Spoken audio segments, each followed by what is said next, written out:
रहील मैं तुमसे क्यों छुपाऊंगी? वक्त ही बताएगा कि कौन सही है और कौन गलत। इस जिंदगी मैंने उस औरत को सिर्फ गलत साबित करने में गुजार दिया। मुझे अपने ही मुंह की खानी पड़ी है। अब वक्त आ गया है। क्योंकि तुम अपने भाई की मोहब्बत में अंधी हो चुकी हो, मुझसे इतना इनसिक्योर होती रहती हो हर वक्त। सर को ये बात बहुत पहले ही बता चुकी। तो एक बात मेरी ना याद रखना, तुम मेरी बहन में कोई कमी नहीं है। ये तुम परी की एक जगह मंगनी भी हुई थी कि सही को सही और गलत को गलत कहा जाए। रहील को इस बात का बहुत गुस्सा होता है कि वो अपनी बीवी से क्या कहे, बीवी उससे बहुत सी बातें छुपाने लगी है। होना तो ये चाहिए था कि उसे मिनल से सारी बातें मालूम होनी थी, मगर उसके वालिद ने जब उसे बताया कि बारी अनाया से शादी नहीं करना चाहता और ये बात खुद बारी के वालिद ने उनसे कही है, तो वो गुस्से से भर जाता है।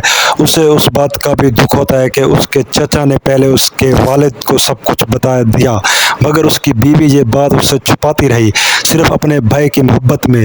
यहाँ मिनल रोते हुए कहेगी कि ऐसा कुछ भी नहीं था, लेकिन राहेल उसकी किसी बात पर यकीन नहीं करेगा, बल्कि उसे ये कहेगा कि वो हमेशा उसकी बहन से इनसिक्योर महसूस करती रही है।